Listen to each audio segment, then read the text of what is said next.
Sorry. That's okay. The graduated like disciplinary actions and the rewards for good behavior are good, but ideally I would like to actually start from the inside out and work with the inmates that are actually in solitary confinement at this time. So additional pay for staff that are working with solitary confinement inmates. It's hard. They set fires, they flood, they throw bodily fluids on people. It is hard to work there. You should get some sort of shift premium, some sort of thing that encourages you not to want to absolutely quit your job every single day you go in there. Staff training to learn how to better interact with inmates in solitary confinement, specifically solitary confinement. They need training to know what this does to people, what to look for. If someone's acting strange, what signs are they showing? What should they report to, to the on-staff mental health or physical health person? How to handle a situation that might be difficult, because staff members are human and they handle things poorly sometimes, and it doesn't help the situation. So any sort of training to help more pro-social interactions between inmates in solitary confinement and the actual staff would be both. I mean, it would be good for both parties, I feel like. Not only monthly custody reviews, monthly health and mental health assessments, because these people are getting sick while they're in solitary confinement.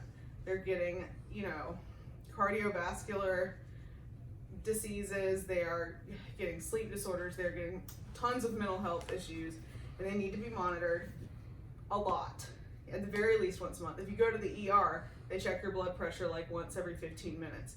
So certainly they need to be checking on how these inmates are doing at the very least once a month. And it should be a factor in whether or not, when their custody review comes up, whether or not they are eligible for release or eligible for a step down because of how they're doing in those areas. Implementation of the step down program that I talked about earlier. And then lastly, the allowing segregated inmates to participate in group and mental health treatment. Those are the things that I would recommend in my actual recommendation that I would present to an organization. The ways that we can implement this, well, first and foremost, we would need to request or apply for funding. It's going to cost some money. We would need to be able to explain that yes, this is going to have an initial cost, but if we are successful, the costs of treating these people for these illnesses that are happening while they're in solitary confinement would go down, and ideally we would either break even or save money because we are doing all these preventative measures. Not only that, but we're making staff members more safe, which is always a big thing. We need to assess current housing in solitary confinement and identify where improvements are needed. So go around, see what we would need to build, what we could keep, what would be good for certain things like the group activities like I was talking about. Either saying, okay, we already have this available, let's just use it, or we would need to build this whole thing entirely up and make it available. We would need to begin staff training. We'd either look for training that already exists and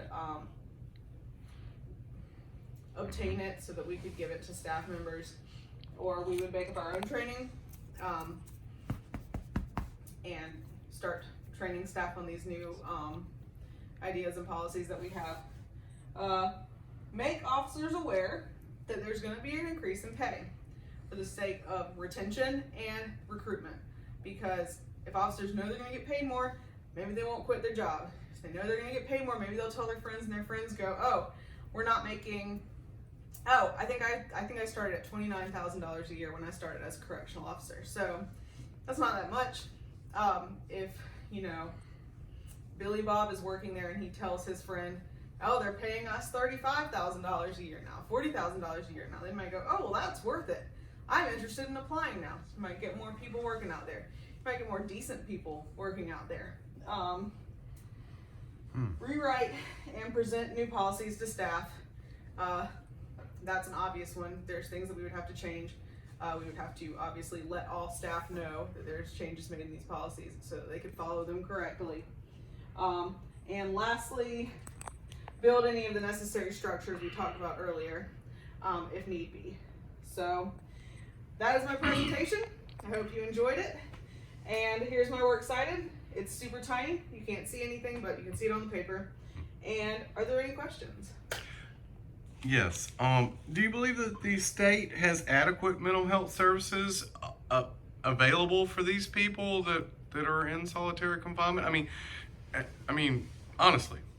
I work for the state, and I probably shouldn't answer that question. Okay. But that answer should be an answer in and of itself. Right. Okay. Well,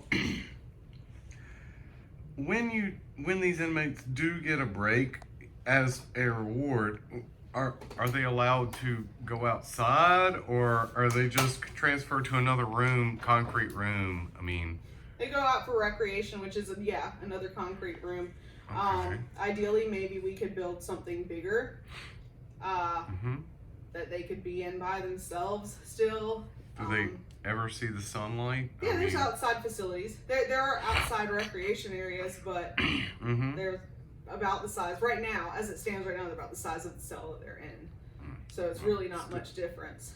Other than that, like I said earlier, sometimes there's several cages and they can all kind of scream at each other, and that's generally not very positive. Right. So, like I said earlier about the group therapy might actually help that. Right. They may actually develop good relationships with one another in solitary and not act like complete crazy people when they get around each other doing, recreation or something like that.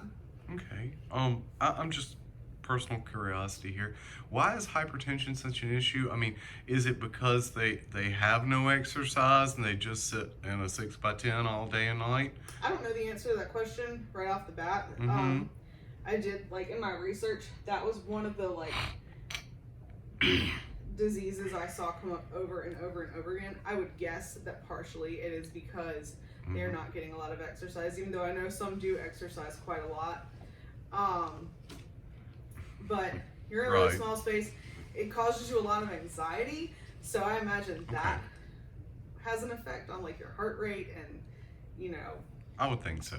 So yeah, I'm sure I can find the answer for you, but I don't know it right offhand, the exact answer. Okay. Are family and friends that said inmate, do they have any extra restrictions put on them when they are put in solitary confinement? Or are they still, have the same rules?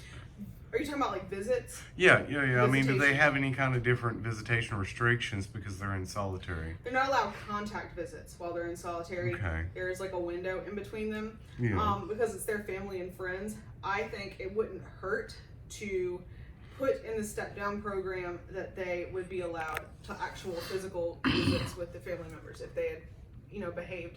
Right. That would absolutely be a reason to behave because your family and your friends are the people you want to see. And realistically, some people are denied visits initially when they're put in solitary, which I don't agree with. Okay. So,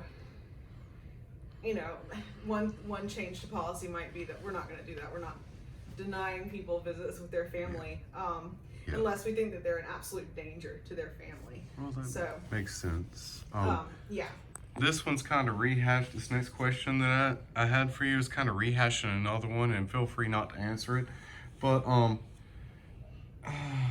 do you believe that inmates have adequate mental health treatment and services, medications for what they're... I'm not siding with an inmate.